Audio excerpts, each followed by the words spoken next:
প্রথমে ভিডিও দেখো, তারপরে আমি কমেন্ট পড়ব। रुको जरा सबर करो।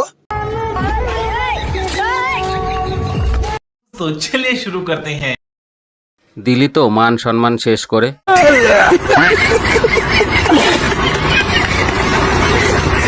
ঠিক আছে, বেল্টের সঠিক ব্যবহার না করার ফল। ঠিক বলেছো। আর ফুল লাগবে না, হুক সামলাও। হাসি আটকানো গেল না।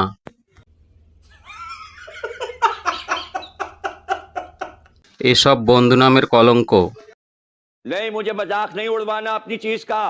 ভাই, এরকম বন্ধু থাকলে জীবন তেজপাতা করে ফেলবে। টানের সময় যদি নিচেরটাও খুলে যেত তখন কি হতো বিষয়টা? कैसे कैसे लोग रहते हैं यार यहाँ पर।